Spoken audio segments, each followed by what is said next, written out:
Vindo o Telmo, realmente foi muito interessante, porque as próprias categorias usadas, quer dizer, qual é falaste em vontade, na vontade geral, na vontade das pessoas, não é? Na vontade particular, são categorias centrais, não é? Desde o século XVIII, dentro de um liberalismo clássico, mas qual é o pressuposto? Quer dizer, justamente é um pressuposto de certa forma, toda a democracia, todas as instituições democrático-liberais ou demoliberais estão construídas com base nesse pressuposto, é do indivíduo como estando subjacente à vontade, não é? Quer dizer, a vontade é essencialmente uma vontade individual. E, partindo do princípio de que a vontade é essencialmente uma vontade individual, o grande problema é falar, é o problema clássico do liberalismo desde o século XVIII, é falar na vontade do povo. Quer dizer,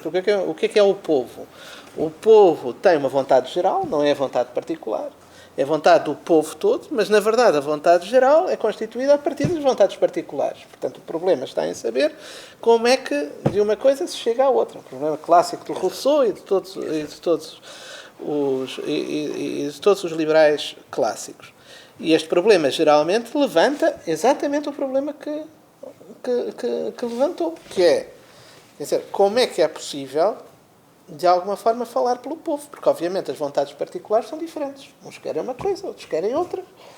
E, portanto, quando se fala da vontade do povo, afinal, o que é essa entidade, que é um coletivo, mas dito no singular, o que é o povo? O que é que o povo quer? O Hegel, contra o Rousseau, definia o povo de uma forma muito engraçada. O povo é aquela entidade política que não sabe o que quer. Não sabe o que quer, nem pode saber o que quer, precisamente porque, se considerarmos o povo materialmente, é um conjunto de vontades dispersas. Então, é um conjunto de vontades diferentes. Como é que isso se resolve? Através das instituições representativas. Tudo bem. Mas o problema é, para a construção desta solução, nós depois temos um conjunto de mediações. E o problema está em discutir quais são essas mediações. Desde há 100 anos para cá, a grande mediação na construção da democracia liberal é a propaganda, é aquilo que se chama propaganda. Isso está tematizado desde a década de 20 nos Estados Unidos. Há um livrinho que está traduzido para português, naquelas editoras, cujo nome não me recordo, mas que vão à falência 2 anos depois de serem criadas. Mas mas um livro do Edward Bernays, Propaganda, estou a lembrar-me do exemplo, podia citar ele, cujo o primeiro capítulo tem por título Organizar o Caos. E então o Bernays apresenta as coisas desta forma. Bem, eu sou um democrata, não é? Ele está nos anos 20 a falar sobre a democracia representativa e chega a esta conclusão. Se toda a gente disser o que pensa e pensar o que espontaneamente pela sua cabeça, isto é o caos. É o caos. Portanto, é necessário, para tornar a democracia execuível, haver uma instituição que faça, que organize, ou que faça com que as pessoas pensem aquilo que nós temos necessidade que elas pensem. E isso ele chama propaganda. A propaganda é um instrumento essencial da democracia. Portanto, nesse sentido, nós muitas vezes fazemos um esquema binário, dizemos ou há mais democracia ou menos democracia. O Bernays, um liberal clássico, dizia: bem, não se trata de mais ou menos democracia. Temos de ter democracia QB. Porque se tivermos demasiada democracia, isto estoura. Quer dizer, se temos uma democracia completamente espontânea, em que toda a gente faça e pense espontaneamente o que quer, isto é um desastre. Portanto, temos de ter um conjunto de mediações que prepare as pessoas para pensarem aquilo que as democracias têm a necessidade que elas pensem. Ora, este esquema foi sendo sofisticado ao longo desde há 100 anos. E justamente o problema que nós temos é que, ao mesmo tempo, o sistema é ultra sofisticado. Nós temos um aparelho de propaganda e depois, não vamos estar agora aqui a mencionar os algoritmos, não sei o que as pessoas reproduzem, não é? Aquilo que são chamadas a pensar. Como se fossem elas a pensar, não é? Que elas incorporam uma opinião que lhes é imposta. A televisão é essencialmente isso. Não é? Mas, por outro lado, o sistema está a falhar. E, de certa maneira, eu diria que justamente o populismo é um pouco a expressão, a gestão do populismo, a expressão desse falhanço. Que leva a uma reação por parte, vamos chamar, do sistema neste sentido. O sistema portanto, repete e reproduz e intensifica a própria propaganda. Hoje, quer dizer, as pessoas têm hoje, no meu caso, 51 anos, quer dizer, nós tínhamos um debate muito mais livre, muito mais interessante intelectualmente, muito mais espontâneo há anos atrás do que hoje. Quer dizer, nós temos um sistema completamente afunilado, completamente manipulado. Quer dizer, é uma coisa... E, portanto, falar provavelmente com as categorias clássicas, sim, com certeza. Quer dizer, nós temos... acho que há aqui uma dimensão de relação enfim, dos fenómenos populistas com as instituições. O populismo só será fecundo se for institucionalista. Parece que são contraditórios, mas não são. Tem de haver uma... Aliás, eu termino o livro dizendo isso. Só será fecundo. Quer dizer, está para decidir se o é ou não. E só será fecundo se for institucionalista. Mas tem de trabalhar justamente com esta mediação. Não basta, neste momento, usar, creio eu, categorias clássicas. O próprio conceito de indivíduo, reparemos, quer dizer, eu talvez não tenha sido muito claro, mas quando nós falamos em vontade particular, falamos de indivíduos. Os indivíduos, claro que nós somos todos indivíduos. Somos indivíduos, mas não somos mónadas. Ou seja, não somos... à partida, entes individuais, acabados, que são átomos nesse sentido.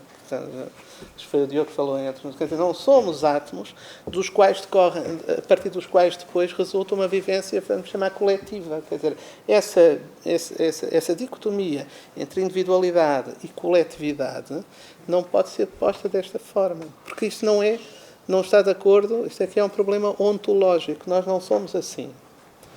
Eu estava a falar há pouco sobre a questão do género. Há uma coisa, desculpa mencionar o livro, mas eu vinha a pensar o que é que eu podia...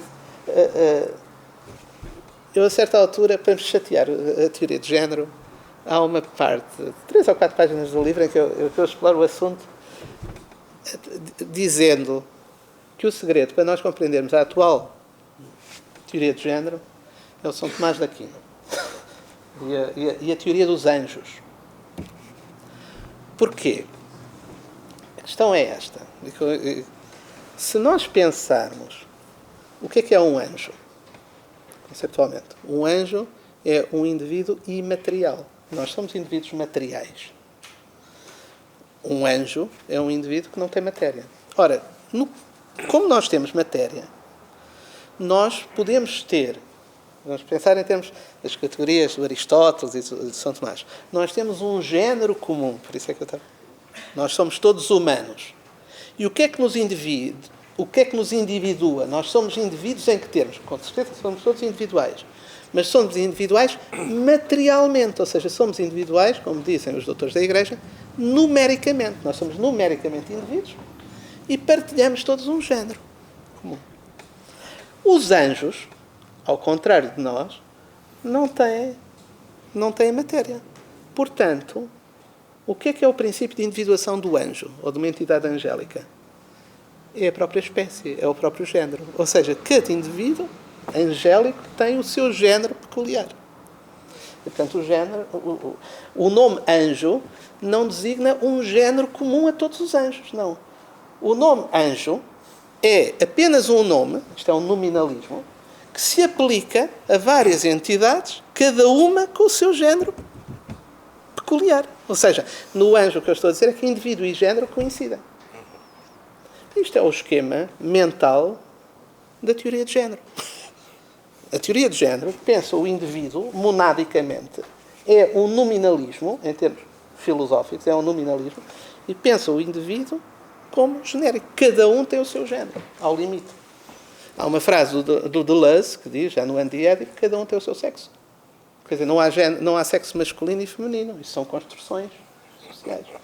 Cada um tem o seu sexo. E, portanto, cada um tem a sua sexualidade, cada um tem a sua identidade de género. Ora, isto é só para dizer o seguinte. Ou nós partimos de um puro individualismo. Eu creio que o grande desafio para a iniciativa liberal aqui é relativizar a dimensão individualista do liberalismo. Não é? Ou pensamos o indivíduo de outra forma, ou seja, não atomisticamente, ou não como mónada, não é? Mas pensámo-lo justamente em termos de uma sociabilidade, como eu estava a dizer. E creio que era esta sociabilidade que o Diogo, agora no seu debate com o Telmo, estava a invocar. É que esta sociabilidade não é um coletivo contra o indivíduo. Esta sociabilidade é a expressão natural das individualidades.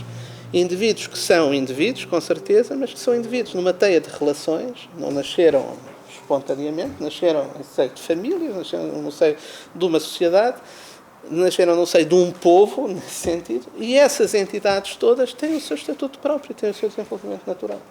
O grande... Tem a alma? De certa forma, sim. Tem a sua... São entes, não é? São existências. E, portanto, de alguma forma, o grande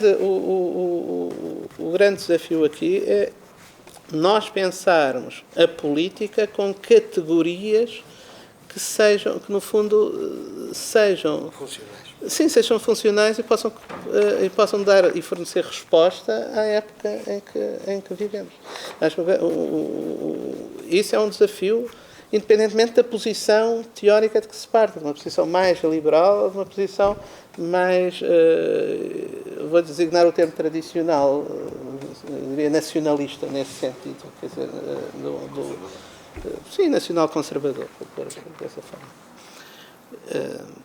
Pronto, isto é o que me